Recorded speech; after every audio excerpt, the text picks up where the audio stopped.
night of 1,000 tears.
I swear on my name and the names of the ancestors, I shall walk the way of the Mandalore, and the words of the creed shall be forever forged in my heart.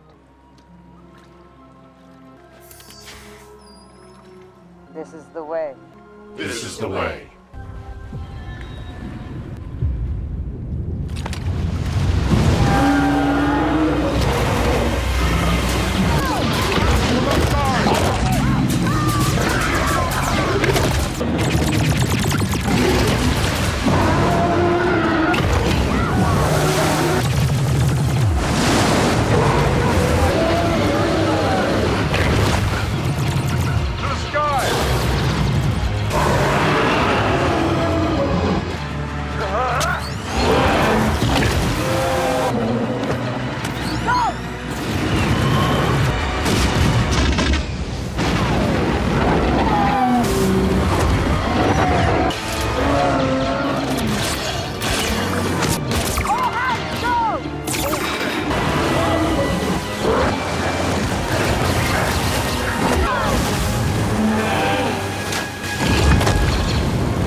You are no longer Mandalorian. Redemption is no longer possible. But what if the minds of Mandalore still exist? All was destroyed in the Purge.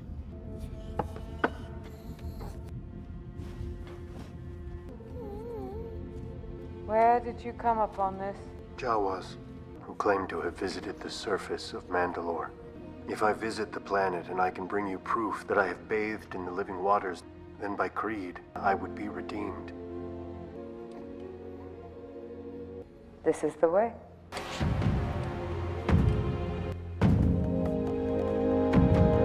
And I will see you again.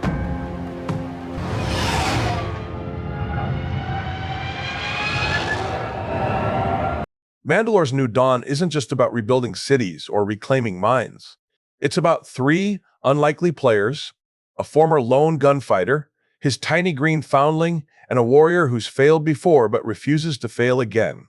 Djarin, Grogu, and Bo-Katan Kryze. They're not just the face of Mandalore's comeback. They're the heart of it.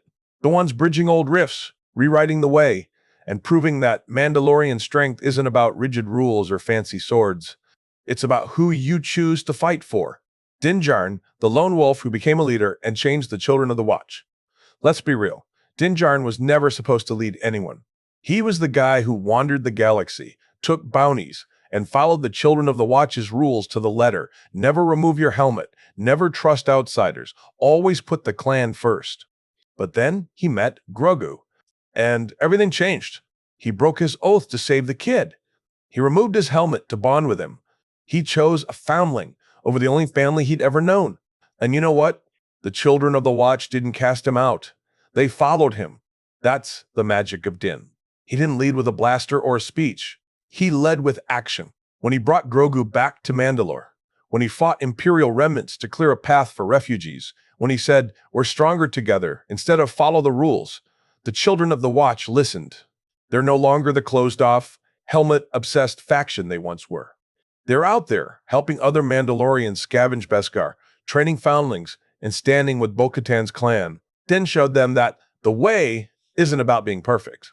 It's about being loyal, about protecting your own, about adapting when the galaxy throws you a curveball. And let's not sleep on his role as a bridge. The children of the Watch and Bo-Katan's followers used to hate each other. One side saw the other as impure for removing their helmets. The other saw the Watch as zealots. But Din? He's both. He's got the Watch's discipline and Bo-Katan's pragmatism. When he stood between them and said, "We're all Mandalorians," they couldn't argue. He's the glue that's holding the fractured factions together, quiet, steady, and unshakable. Grogu, the tiny foundling who's become Mandalore's secret weapon. Grogu's not a Mandalorian. He's not even a warrior yet. He's a 50-year-old toddler with a love for frogs and a knack for accidental force powers. But here's the thing. He's the most important piece of Mandalore's future. Why? Because he's a symbol, a living, breathing example of what Mandalorians stand for: family, foundling, and second chances. Think about it. Din took him in when he was alone, scared, and hunted. He raised him, trained him sort of. Grogu still prefers Force. Force pulling cookies over blasters, and loved him like his own. That's Mandalorian family in its purest form. And when other Mandalorians see Grogu, this tiny, innocent kid wearing a Beskar cuirass, waving a tiny Beskar staff, they're reminded of what they're fighting for. Not just a planet, a future where kids don't have to run from stormtroopers, where foundlings are safe, where family means something. But Grogu's not just a symbol. He's got potential. He's training with Din to use that Beskar staff to fight like a Mandalorian. He's got force powers that could protect the clan. Remember when he force pushed an Imperial droid off a cliff to save Din? That's just the start. Imagine Grogu, grown up, using the Force to shield Mandalore from attacks, to heal wounded warriors, to bring calm to feuding clans. He's a bridge between Mandalorian combat and Jedi wisdom, two worlds that used to be enemies, now united in a tiny green kid. And let's be honest, who's going to fight a clan protected by a Force-wielding toddler? No one, because Grogu's not just cute. He's a weapon of hope. Bo-Katan,